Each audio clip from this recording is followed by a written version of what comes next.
আসসালামু আলাইকুম ওয়া রাহমাতুল্লাহ। সুপ্রিয় আলোর পথের দর্শক মণ্ডলী, আশা করি মহান আল্লাহ রব্বুল আলামিনের অশেষ মেহেরবানি ও দয়ায় আপনারা সবাই ভালো আছেন। প্রিয় দর্শক, আজকে আমি পবিত্র কোরআনের খুবই ছোট একটি আয়াত, যা পড়ার সাথে সাথে আল্লাহর সাহায্য নেমে আসে, তা আপনাদের সাথে আলোচনা করব ইনশাআল্লাহ। যে কোনো লোক যখন কোনো মুসিবত বা পেরেশানিতে লিপ্ত হয়, তখন সে যদি এই আয়াত পড়ে আল্লাহ রব্বুল আলামিনের কাছে সাহায্য প্রার্থনা করে, আল্লাহ তাকে সাথে সাথেই সাহায্য করেন। মানুষ অনেক সময় দিশেহারা হয়ে যায়, এমন এমন সমস্যায় ফেসে যায় যে কাউকে বলতেও পারে না, সইতেও পারে না, কিন্তু এমন স্থানে বিপদে আটকে যায় যে দূর দূর পর্যন্ত সেখানে কারো সাহায্য সহযোগিতা পাওয়ার কোনো সুযোগ থাকে না। প্রিয় দর্শক, প্রথমে একটি বাস্তব ঘটনা শুনুন, এর ফলে বিষয়টি বুঝতে সুবিধা হবে। এক গ্রামে এক ফরেজগার আলেম বাস করতেন। তিনি প্রতিটি কাজে মহান আল্লাহ তাআলার উপর ভরসা করতেন। তার কাছে কেউ দোয়া চাইলে তিনি সুন্নতি পন্থায় দোয়া করতেন, এবং সেটা হলো তিনি সালাতে দাঁড়িয়ে যেতেন এবং বেশি বেশি কোরআনের শেষ আয়াতটি পড়তেন। ফরেজগার আলেমের সাথে এক প্রতিবেশী ছিল, তিনিও ছিলেন দিনদার ফরেজগার মুত্তাকি। একদিন সেই লোকটি ফরেজগার আলেমের কাছে এসে অভিযোগ করল, হে হুজুর, আমার ছেলেটি বিদেশে থাকে, সেখানে আমার আর কেউ নেই। সে বিদেশের মধ্যে কোনো একটি মিথ্যা অভিযোগের কারণে পুলিশের কাছে গ্রেপ্তার হয়েছে। এই বিষয়ে আপনি একটি ফায়সালা বের করে দিন।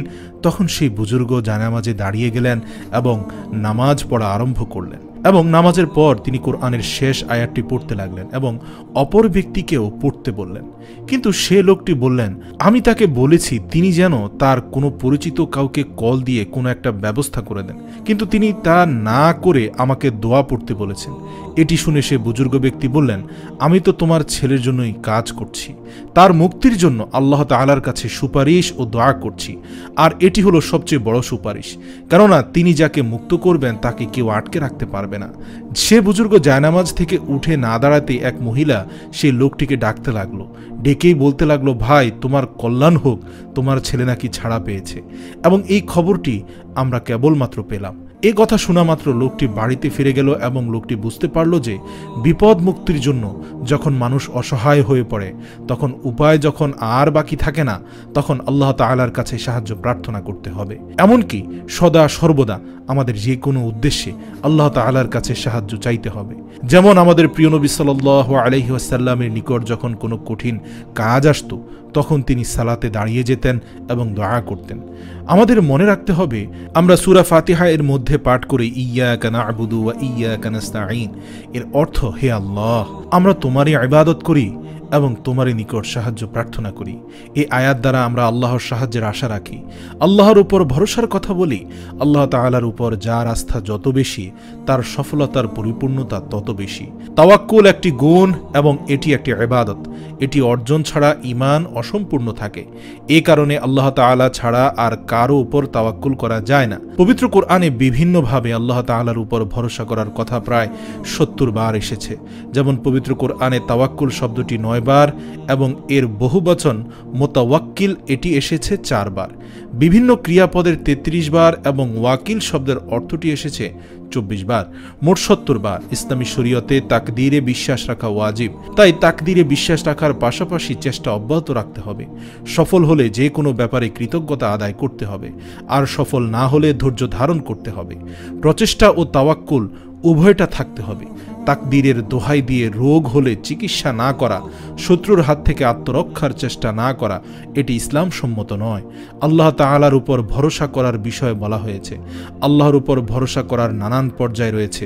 কেউ মুখে মুখে ভরসার কথা বলে, কেউ সুনির্দিষ্ট কিছু বিশেষ ভরসা করে, কেউ বা সর্বদা সব কাজে আল্লাহ তাআলার উপর ভরসা করে। এটি তাওয়াক্কুল এর সর্বোচ্চ পর্যায়। আর যারা প্রকৃতভাবে আল্লাহর উপর ভরসা করে, তাদের জন্য সূরা আলে ইমরানের 173 নং আয়াতের ছোট্ট টুকরাটি যথেষ্ট। সেটি হলো, হাসবুনাল্লাহু ওয়া নি'মাল ওয়াকিল, নি'মাল মাওলা ওয়া নি'মান নাসির। আমাদের জন্য আল্লাহ তাআলাই যথেষ্ট, তিনি কতই না চমৎকার কামিয়াবি দানকারী। এই বর্ণিত আয়াতের শিক্ষা হলো সর্ব অবস্থায় আল্লাহ তাআলার উপর ভরসা করা এবং আল্লাহ তাআলাকে নিজের জন্য সর্বদা যথেষ্ট মনে করা, আল্লাহ তাআলাকে সব শক্তির উৎস মনে করা। এছাড়া এই আয়াতের আরও শিক্ষণীয় বিষয় হলো শত্রুপক্ষের অনুপ্রবেশ এবং আতঙ্ক সৃষ্টির জন্য তাদের ছড়িয়ে দেওয়া প্রচারণা সম্পর্কে সাবধান থাকতে হবে। শত্রুরা যত বেশি সংখ্যক কিংবা শক্তিশালী হোক না কেন, আল্লাহ তাআলার ক্ষমতা তার চেয়েও বেশি, এরূপ বিশ্বাস মানুষের মনে দৃঢ়ভাবে রাখা। বুখারী শরীফের 4563 নং হাদিসে বলা হয়েছে, হযরত আব্দুল্লাহ বিন আব্বাস রাদিয়াল্লাহু তাআলা আনহু তিনি ইরশাদ করেন, হাসবুনাল্লাহু ওয়া নি'মাল ওয়াকিল। এই বাক্যটি ইব্রাহিম আলাইহিস সালাম উচ্চারণ করেছিলেন যখন তাকে অগ্নিকুণ্ডে নিক্ষেপ করা হয়েছিল, এবং একই বাক্যটি নবী মুহাম্মদ সাল্লাল্লাহু আলাইহি সাল্লাম উচ্চারণ করেছিলেন যখন লোকেরা তাকে বলল, তোমাদের সাথে মোকাবেলা করার জন্য লোকেরা সমাবেশ করেছে বহু সাজ সরঞ্জাম, সুতরাং তাদেরকে ভয় করো। তখন নবী মুহাম্মদ সাল্লাল্লাহু আলাইহি সাল্লাম বলেছিলেন, হাসবুনাল্লাহু ওয়া নি'মাল ওয়াকিল। একবার চিন্তা করে দেখুন, হযরত ইব্রাহিম আলাইহিস সালামকে যখন জালেম বাদশাহ অগ্নিকুণ্ডে নিক্ষেপ করেছিলেন, সেটি কত বড় মাপের বিপদ। সেই বিপদে হযরত ইব্রাহিম আলাইহিস সালাম এই ছোট দোয়ার বরকতে আল্লাহ তাআলার অশেষ সাহায্য নেমে এসেছিল। আল্লাহ তাআলা তার জন্য সেই অগ্নিকুণ্ড ফুলের বাগানে পরিণত করেছিলেন। তেমনি ভাবে আমাদের প্রিয় নবী সাল্লাল্লাহু আলাইহি সাল্লামকে যখন শত্রুর ভয় দেখানো হয়েছিল, তখন তিনি এই আয়াতটি পাঠ করেছিলেন। আমরাও যদি আজ প্রকৃতপক্ষে আল্লাহ তাআলার উপর পূর্ণ আস্থা রেখে এই আমলটি করি, তাহলে সাথে সাথে আল্লাহ তাআলার গায়বী সাহায্য নেমে আসবে। সকল দুঃখ পেরেশানি বিপদে আল্লাহ সুবহানাহু ওয়া তাআলা আমাদের চমৎকার সঙ্গী হবেন, এবং তাতে কোনো সন্দেহ নেই যে কোনো বিপদে আমাদের ধৈর্য ও আল্লাহ তাআলার উপর পরিপূর্ণ আস্থা রাখতে হবে এবং এই দোয়া বেশি বেশি পড়তে হবে। তবে আমরা সূরা আল ইমরানের 173 নং আয়াতের অংশের সাথে সূরা আনফালের 40 নং আয়াতের অংশ জোড়া লাগালে এর অর্থ আরও সুন্দর হবে। যেমন সূরা ইমরানের আয়াতাংশ হলো হাসবুনাল্লাহু ওয়া নি'মাল ওয়াকিল, আর সূরা আনফালের আয়াতের শেষ অংশ হলো নি'মাল মাওলা ওয়া নি'মান নাসির। এই দুই আয়াতের অর্থ হলো আমাদের জন্য আল্লাহ তাআলাই যথেষ্ট। কতই না চমৎকার কামিয়াবি দানকারী আল্লাহ, কতই না চমৎকার সাহায্য দানকারী।